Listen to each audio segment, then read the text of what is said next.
Part 1. The Boy with Good Intentions. The town of Zubair sits at the southern edge of Iraq, where the desert stops pretending to be anything other than what it is: flat, ancient, and indifferent to the ambitions of the people who live on it. It was here that Tariq ibn Saleh was born, raised, and had remained for 23 years, largely unremarkably. He was not a bad young man. This is important to say at the beginning, because what follows will test that assessment, and the reader deserves to know it was true when the story started. He worked in his father's small hardware shop. He fixed things when they broke. He prayed when he remembered to. He had the particular restlessness of young men who are capable of more than their circumstances have yet asked of them.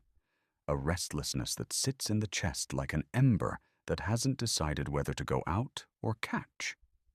The letter arrived on a Tuesday. His uncle Mahmoud, his father's older brother, who had left Zubair 15 years ago for the trade routes of the north, had done well. Very well. The letter said little directly, as letters in that family rarely did, but what it implied was considerable. A new warehouse. Contracts with merchants in Mosul and beyond. A name that had begun to mean something. Tariq read the letter 3 times. His father read it once and set it down and said nothing, which in that family was the loudest possible response. That night, lying on his mat with the desert wind pushing heat through the window, Tariq made a decision. Not a reckless one. He was careful to tell himself that. A considered one. He would travel north to his uncle. He would not arrive empty-handed. He would bring something worthy. Something that said, I am not a boy from a hardware shop. I am someone worth knowing. He spent 3 days deciding on the gift. Finally, at the market in Basra, he found it. A brass compass. Old, beautifully made, engraved with geometric patterns that the merchant told him were Abbasid in origin. It sat in a leather case lined with faded red silk. The needle moved with an authority that newer instruments lacked. He paid more than he should have. He did not regret it. He wrapped it carefully, packed a small bag, kissed his mother, and left before his father could say the thing he was clearly preparing to say. He had no way of knowing that in the ether above the road north, something had already noticed him. Part 2. The ether stirs. In the layer of existence that sits above the visible world, not heaven, not the underworld, but the membrane between, things move that have no bodies in the human sense. They are made of intention and memory, and the residue of every prayer that was ever sent upward and never quite arrived. Among these, there are watchers, the Akkazu, the Caesars, the Babylonian eclipse demons who had prowled this sky since before the first city was built in the valley between the rivers. Moved in slow spirals above the road Tariq had taken. They did not often care about individual humans. Individual humans were small, but occasionally something a human carried emitted a signal in the ether, a frequency of desire, of striving, of I want to be seen. And this particular frequency was an old and reliable dinner bell. They felt Tariq before they saw him, the ember in his chest burning with the particular heat of a young man who wants to prove something, lit up the ether like a struck match. They circled, interested but patient. The Akkazu were not subtle. They were hungry. They were ancient. They were, in the cosmology of the valley between the rivers, simply what happened when the light failed. They were waiting to see if something more deliberate would arrive first.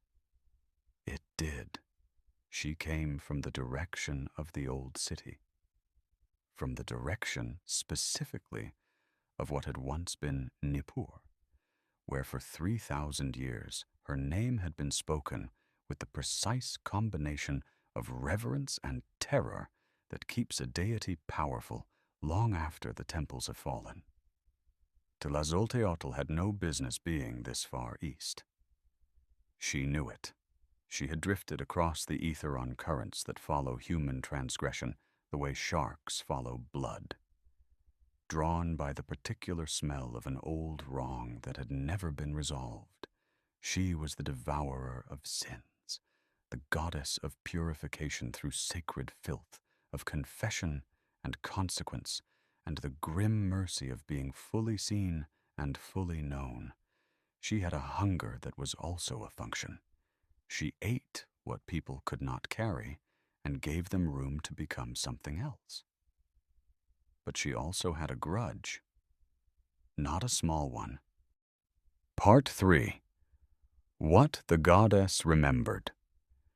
3 generations before Tariq was born, his great-grandfather, a merchant of some cunning and little conscience, had passed through the old trade routes that ran near what had once been sacred ground. He had found, half buried in the sand, a small clay figure. Female. Ancient. Marked with symbols he did not recognize. He had sold it. Not to a museum, not to a scholar, not to anyone who might have understood what they held. He had sold it to a foreign collector for a sum that fed his family for 2 years, and he had felt pleased with himself, and he had never thought of it again. The figure had been a vessel, a tlaquimiloli, a sacred bundle, in the language of a tradition that had traveled far from its origins, containing something that belonged to Tlazolteotl, a piece of her power, housed in clay, hidden in sand for safekeeping during a period of cosmic turbulence, set down with the full intention of being retrieved. She had looked for it for decades.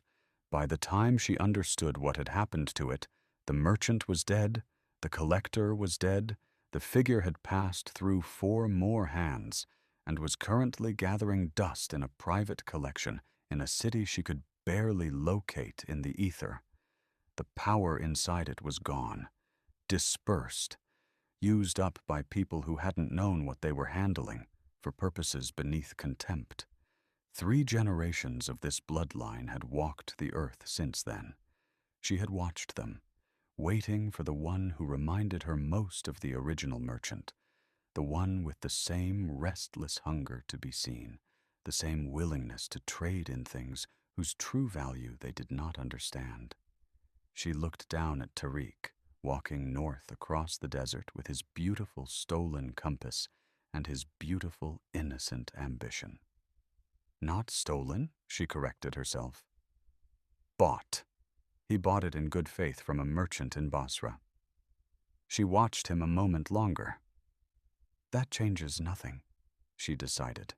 She moved through the ether toward him, and as she moved, she passed through the Akazu, who scattered before her like smoke before wind. Even the eclipse demons knew better than to compete with a goddess who had been nursing a 3-generation grievance. Part 4. The Gift Planted. Tariq stopped for the night at a caravanserai 3 hours south of Nasiriyah, an old building, half repaired, whose courtyard still worked for shelter, if not for elegance. A fire burned in the center. 4 other travelers were asleep, or pretending to be. He did not dream often. That night he dreamed with unusual clarity. A woman sat across the fire from him. Not young, not old, the kind of age that exists outside of time, the kind that collects in the eyes of people who have seen more than they have let themselves feel. She wore red and black. Her hair was loose. She was eating something he couldn't look at directly. She smiled at him. "You have a generous heart," she said. "Your uncle is lucky to have a nephew who thinks of him." Tariq said thank you, with the automatic politeness of a young man raised to accept compliments graciously. "Show me what you're bringing him," she said. He opened the leather case in the dream. The compass sat in its red silk. the needle pointing north with that quiet authority. The woman looked at it for a long moment. "A beautiful thing," she said, "but a gift like this deserves to arrive with something more, something that completes it." And when Tariq looked down, there was a second object in the case beside the compass. A small clay seal, cylindrical, ancient, dark with age, covered in cuneiform markings he could not read. It sat in the red silk as though it had always been there.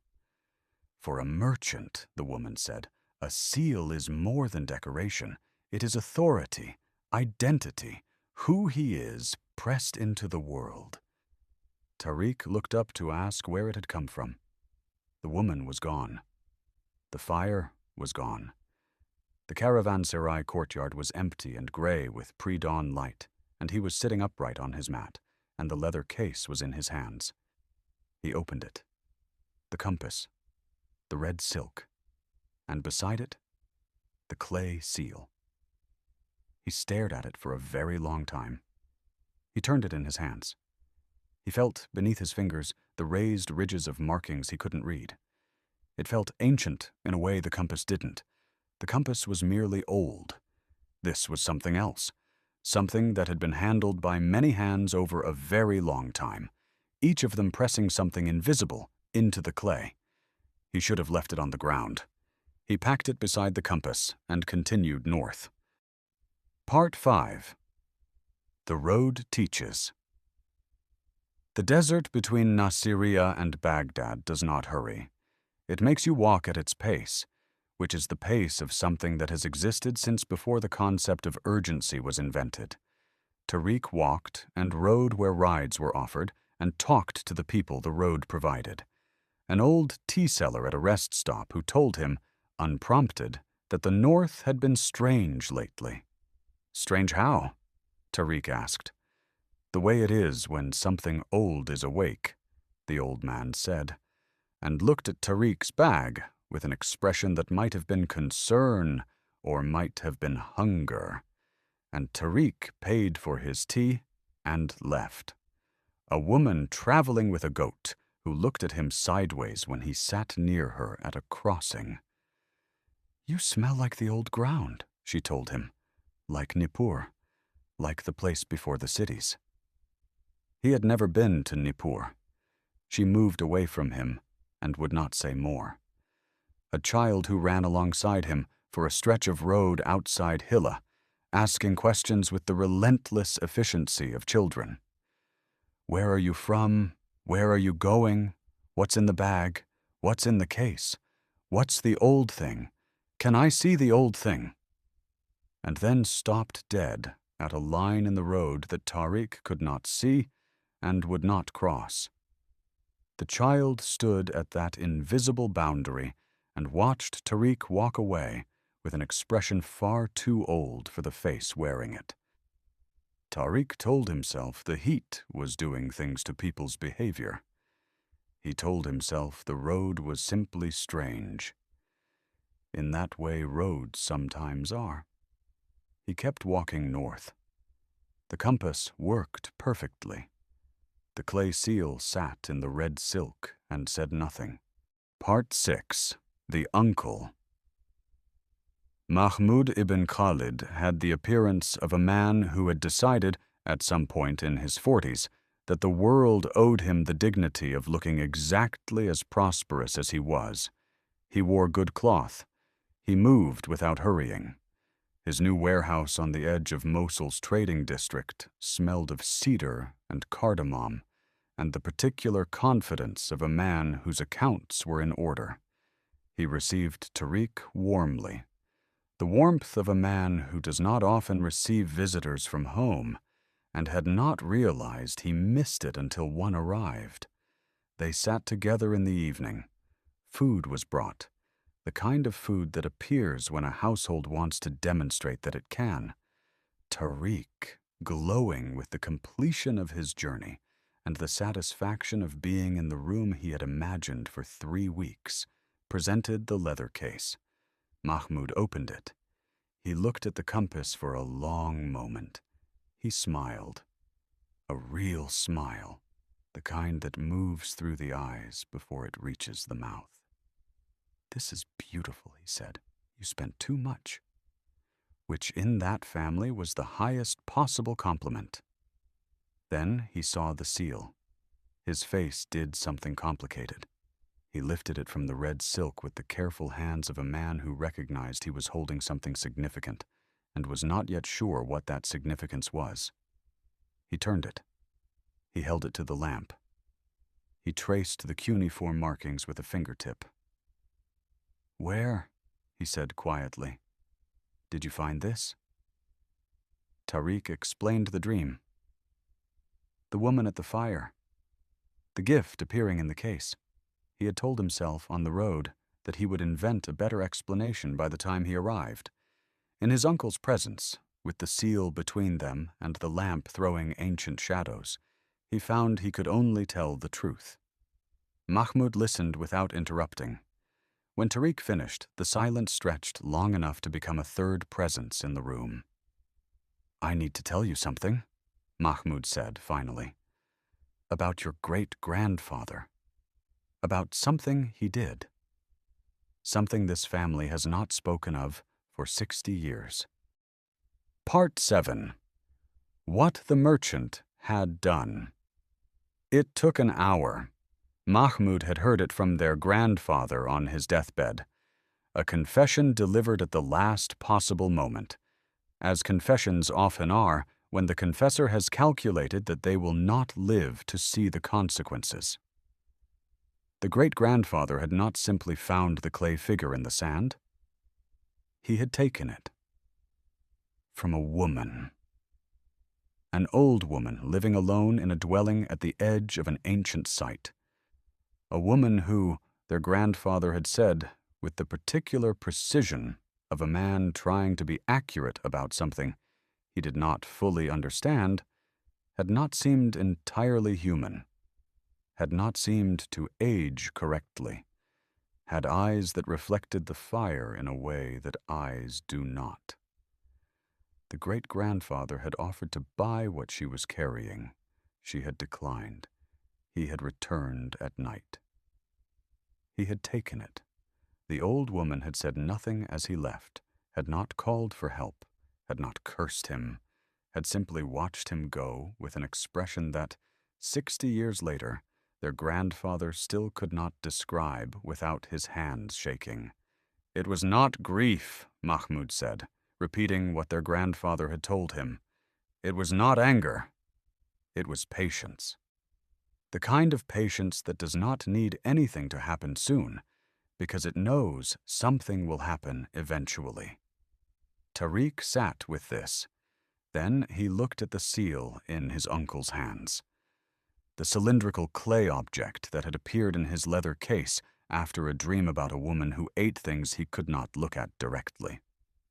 "What does it do?" he asked. "I don't know," Mahmud said.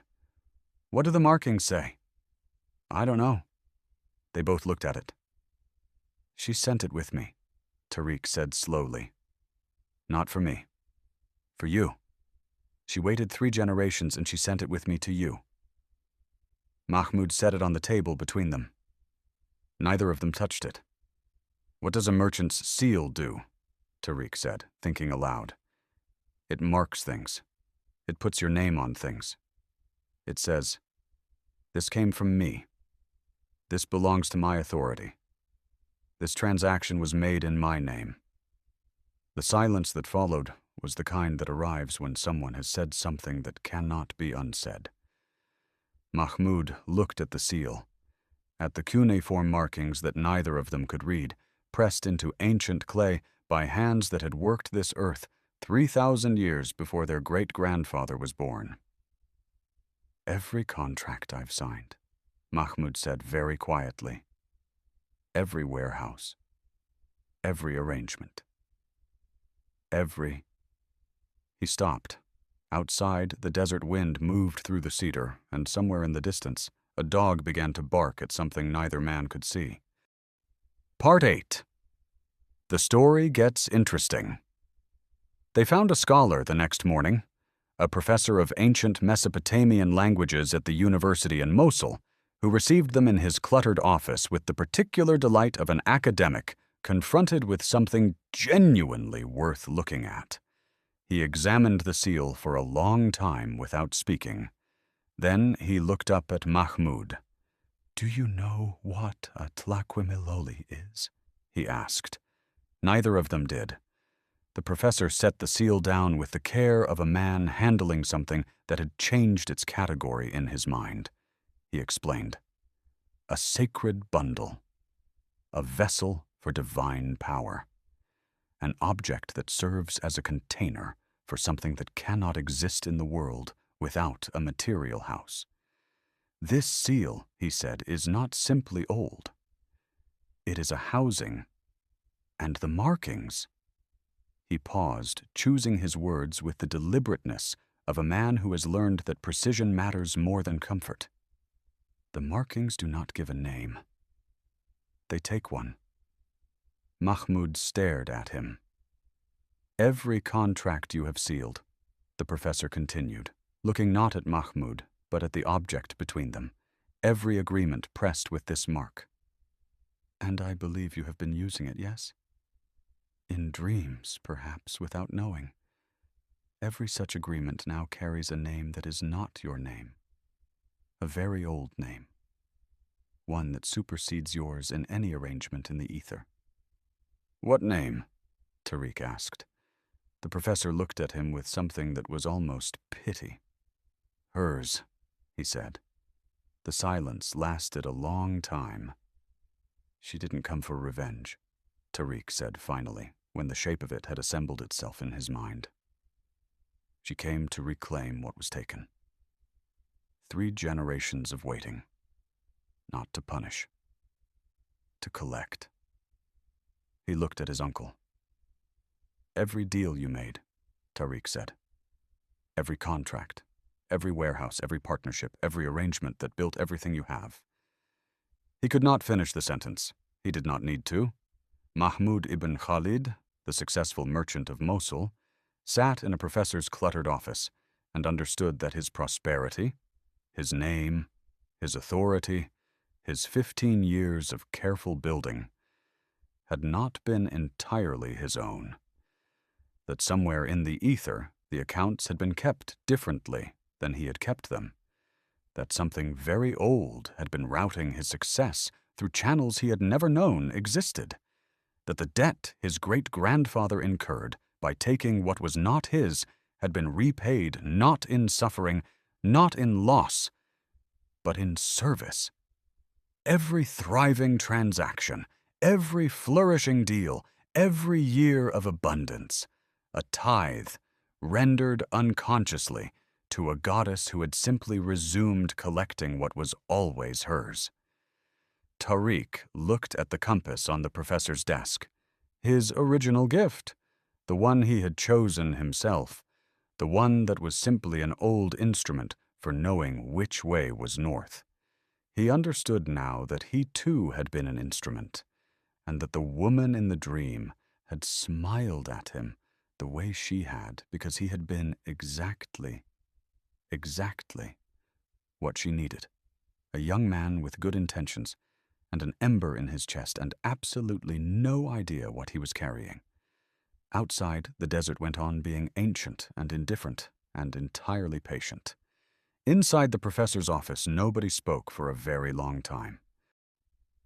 "Now, I have to ask you, there is a version of this story where what happened to Mahmud was a punishment. There is another version where it was a correction.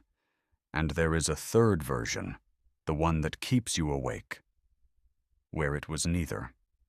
Where a very old power simply resumed being what it always was, through whatever vessel happened to be walking north on a given Tuesday, carrying a beautiful gift and a dream it didn't know it had had yet. Here is the question the fire asks. If everything you've built was built on something taken, not by you, but before you, and the reckoning comes not as ruin, but as revelation, what do you do with the prosperity you cannot fully call your own? And is the answer different if what was taken is given back, not to you, but through you?